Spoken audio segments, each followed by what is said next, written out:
Hello my YouTube family, સ્વાગત છે આપનું મારી ચેનલ માય ફિટનેસ વર્લ્ડમાં.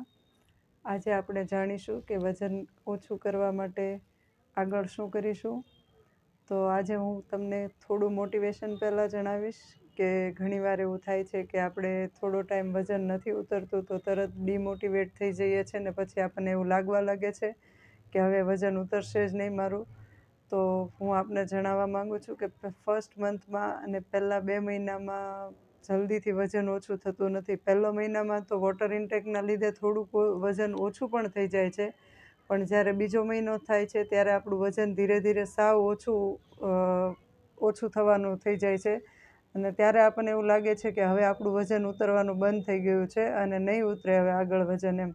પણ હકીકતમાં એવું છે કે એક સ્ટેજ એવો છે કે જ્યારે ધીરે ધીરે વજન ઉતરવાનું ચાલુ થાય છે અને ત્યાર પછી આપણું વજન ધીરે ધીરે ત્રીજો મહિનો ચોથો મહિનો જેમ આવશે એમ વધારે ઓછું થશે અને ત્રીજા ચોથા મહિનાથી ઇંચ લોસ પણ થશે. તો આપણે ડિમોટિવેટ નથી થવાનું અને આપણું જે રૂટીન છે તે ચાલુ રાખવાનું છે, ડાયટ પ્લાન ફોલો કરવાનું. 3 થી 4 મહિના થશે પછી આપણને આપણું વજન ઓછું થતું લાગશે અને આપણને એ શરીરથી ફીલ પણ થશે, કારણ કે ત્યાર પછી ઇંચ લોસ ચાલુ થઈ જશે એટલે આપણને દેખાવા પણ લાગશે કે આપણું વજન ઉતરી રહ્યું છે. અને ઘણીવાર લોકો એવું વિચારે છે કે મહિના 2 મહિનામાં વજન ઓછું થાય. તમે વર્ષો સુધી એ જે વેઇટ ગેઇન કર્યું છે કે કમસે કમ 12 મહિના 2 વર્ષ કે 5 વર્ષમાં વજન ચડાવેલું હોય એ મહિના 2 મહિનામાં નથી ઉતરી જતું. કમસે કમ 12 મહિના સુધી ડાયટ પ્લાન તમે ફોલો કરશો, 10 મહિના 12 મહિના, ત્યારે તમને એમ લાગશે કે હવે આપણું જ્યાં વેઇટ પરફેક્ટ હોવું જોઈએ ત્યાં સુધી પહોંચ્યું છે એમ. એટલે ક્યારેય પણ તમારે એવું નથી વિચારવાનું મહિનો 2 મહિના ડાયટ પ્લાન કરીને કે તમારું વજન હવે નહીં ઓછું થાય. તમે કોઈ પણ નવી શરૂઆત કરો છો, કોઈ બિઝનેસ છે, કોઈ કામ છે કે કોઈ શીખવાની શરૂઆત છે, તો પણ તમે મહિનામાં નથી શીખી શકતા કે નથી બિઝનેસમાં ગ્રો કરી શકતા. એના માટે પણ તમારે કમસે કમ 1 વર્ષ તો લાગે જ છે. તો એ જ રીતે જ્યારે તમે વજન ઓછું કરો છો ત્યારે પણ તમારે કમસે કમ થોડોક સમય તો રાહ જોવી પડશે, 4-6 મહિના. પછી તમારું વજન જેમ જેમ ઓછું થશે તેમ તમારું માઇન્ડ તમને સેટ થઈ જશે, મગજથી તમને એવું લાગશે કે ના હવે મારે આ કરવું જ છે એમ.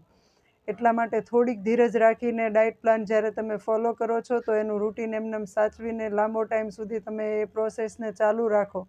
4-6 મહિના જશે એટલે તમારું વજન ઓટોમેટિક ઓછું થશે. તો તમે ક્યારેય હિંમત હારીને એ પ્લાન છોડવાનો પ્રયાસ ન કરતા. એમનામ તમારું જે રૂટીન કે તમે બનાવો છો, ડાયટ પ્લાન જે ફોલો કરવાનું સ્ટાર્ટ કરો છો એ એમનામ ચાલુ જ રાખો એમ. ઇન્ટરમિટિંગ ફાસ્ટિંગ એવી વસ્તુ છે કે તમારું 6-7 મહિના 8 મહિના થશે ત્યાં તમારું વેઇટ ઓછું થવાનું તમારે રૂટીન મુજબ ચાલુ થઈ જશે કે હવે 3-4 કિલો ઉતરવા લાગ્યું છે મહિને. તો પ્લીઝ તમારા વેઇટને ઓછું કરવા માટે તમારે લોંગ ટાઈમ પ્રોસીજર, થોડોક સમય વેઇટ કરવી જ પડશે એમ. ડાયરેક્ટલી કોઈ પણ કામ સક્સેસ નથી થતું. તો તમારે થોડોક ટાઈમ વેઇટ કરીને ધીરે ધીરે તમારું જે માઇન્ડ છે એને હારવા નથી દેવાનું. કોઈ વાતમાં હિંમત નથી હારવાની કે હવે મારું વજન નહીં ઉતરે ને મારે ડાયટ પ્લાન નથી કરવું. અને આના માટે કોઈ એજ મેટર નથી કરતી. તમે 40 વર્ષે આ કરી શકો છો ને 50 વર્ષે આ કરી શકો છો ઇન્ટરમિટિંગ ફાસ્ટિંગ, અને 60 વર્ષે પણ કરી શકો છો એમ. બસ ખાલી એટલું ધ્યાન રાખવાનું છે કે જો તમે ડાયાબિટીસની દવા લેતા હોય, બીપીની દવા લેતા હોય તો તમારા જમવાનો જે સમય છે એ તમારે પ્રોસીજર છોડવાની નથી. કારણ કે જો તમે જમશો નહીં તો તમારી દવા લેવાનો ટાઈમ તમારે એડજસ્ટ નહીં થાય અને ત્યારે તમારા પ્રોબ્લેમ વધશે.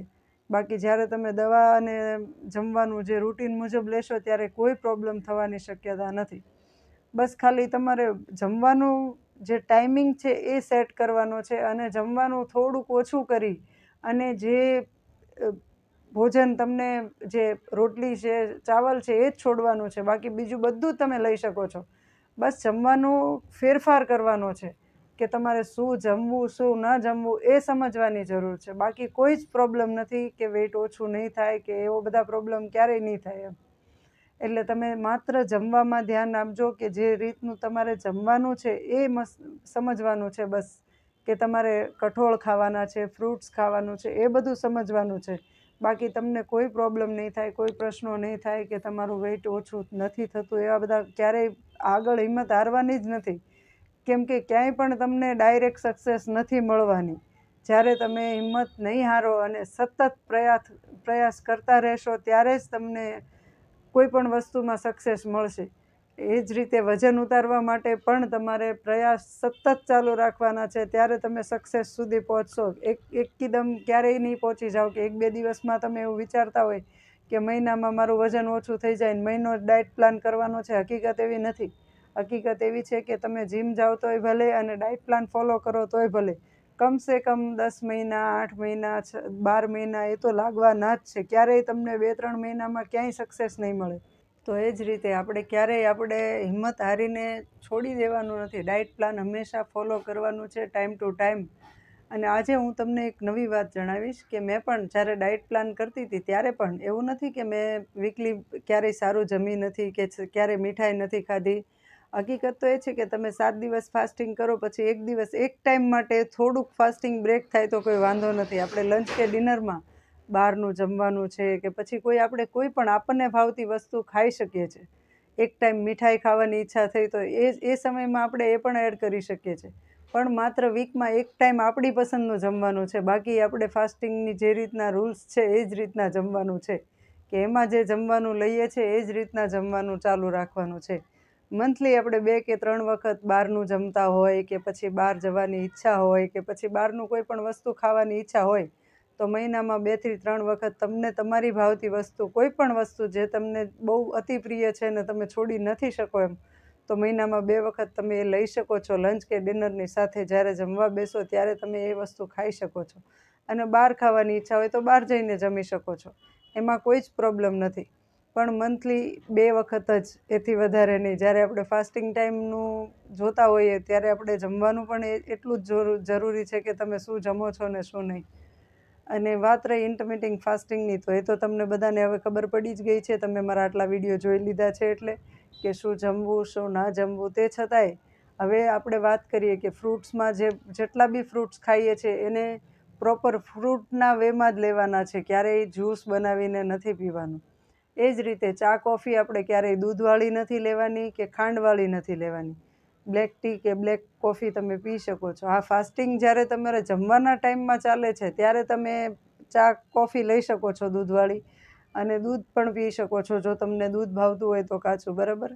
અને ફાસ્ટિંગ ટાઈમમાં તમે જ્યારે જમવાના ટાઈમમાં છો ત્યારે તમે સિંગદાણા છે કે પછી કાજુ બદામ છે, જે નટ્સના પ્રોપર તમે કાજુ બદામ પિસ્તા કે કોઈ પણ વસ્તુ નટ્સના પ્રોપર વેમાં છે એ તમે લઈ શકો છો.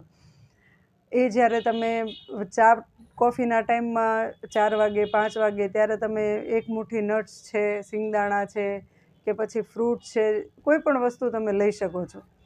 અને બીજું જમવામાં તો મેં કીધું એમ જ કે જાર બાજરાનો રોટલો છે, પછી ચણાનું પુડલું છે કે પછી શાકભાજી છે, પછી કોઈ પણ કઠોળ છે, જે તમે એને ફણગાવેલા વેમાં લઈ શકો છો કે પછી બાફેલા વેમાં લઈ શકો છો કે પછી કોઈ પણ રીતે જે તમને ભાવતું હોય. કાચું કઠોળ ભાવતું હોય તોય ભલે, પલાળેલું ભાવતું હોય તોય ભલે, અંકુરિત કરેલું ભાવતું હોય તોય ભલે, અને બાફેલું ભાવતું હોય તોય ભલે.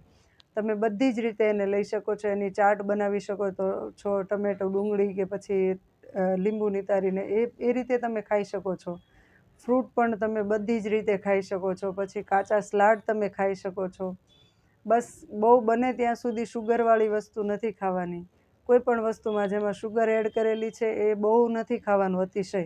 જ્યારે તમને એવું લાગે કે અઠવાડિયામાં એકાદી વાર તમને સ્વીટ ખાવાની ઈચ્છા છે તો તમે ખાઈ શકો છો થોડું ઘણું, પણ એ બધી વસ્તુ લિમિટમાં, કે થોડું એટલે થોડું જ હોવું જોઈએ એમ. તો મારી ચેનલને સબસ્ક્રાઈબ કરી દેજો જેથી તમને આવા જ નવા વિડીયો જોવા મળે. અને હા, મેં કીધું એમ મોટિવેશન જરૂરી છે, એટલા માટે જ મેં આજે આ વિડીયોમાં તમને આટલું સમજાવ્યું છે કે ક્યારેય હિંમત નથી હારવાની. વજન ઓછું ડાયરેક્ટલી નહીં થાય. 8-10 મહિના રાહ જુઓ. થોડુંક તમે તમારી ડાયટને એક નિયમિત સમયની મુજબ લ્યો અને તમારો ટાઈમિંગ સેટ કરીને તમે જમશો તો ક્યારેય તમને પ્રોબ્લેમ નહીં આવે અને તમારું વજન ધીરે ધીરે ઓછું થશે. તો હિંમત નથી હારવાની અને સતત તમારી ડાયટ ચાલુ રાખજો તો તમારું વજન ચોક્કસ ઓછું થશે. બસ તમે એક લક્ષ્ય બનાવી લ્યો કે મારે વેઇટ ઓછું કરવું જ છે, મારે સારા કપડાં પહેરવા જ છે, કે મને આ સાઇઝ ફિટ આવી જ જવી જોઈએ. તમારી પાસે પણ એવા કપડાં પડ્યા હશે જે તમે વર્ષોથી નહીં ટ્રાય કર્યા હોય, કારણ કે જ્યારે આપણું વેઇટ વધી ગયું હોય પછી આપણને કપડાં થયા જ ના હોય એમ. એટલે તમારે જો એ જ કપડામાં પાછું ફિટ આવવું હોય તો તમને એક લક્ષ્ય બનાવો કે મારે એ કપડાં એકવાર પહેરવા જ છે, ટ્રાય કરવા જ છે, તો તમને ચોક્કસ એ ઈચ્છા થશે જ કે મને આ વસ્તુ ટ્રાય કરવી છે એમ. બસ એના માટે આપણી એક કોશિશ વધારેમાં વધારે એ તરફ હોવી જોઈએ કે આપણે જે ધાર્યું છે તે કરીને જ રહીએ. જેમ આપણે કોઈ પણ કામની પાછળ પડી જઈએ છીએ તો આપણને એ કામ નથી આવડતું તે છતાંય આપણે કરીએ છીએ અને પૂરું કરીને જ રહીએ છીએ. એ જ રીતે તમે એકવાર વજન ઓછું કરવું છે એ તમારો લક્ષ્ય બનાવી લેશો તો તમારું વજન ઓછું ચોક્કસ થશે, 100% થશે એમ. એટલે તમે મારી ચેનલમાં બન્યા રહો અને આગળ મારા વિડીયો જોવા માટે મારી ચેનલને સબસ્ક્રાઈબ કરો. બસ આજ માટે આટલું જ. ફરી મળીએ બીજા વિડીયોમાં.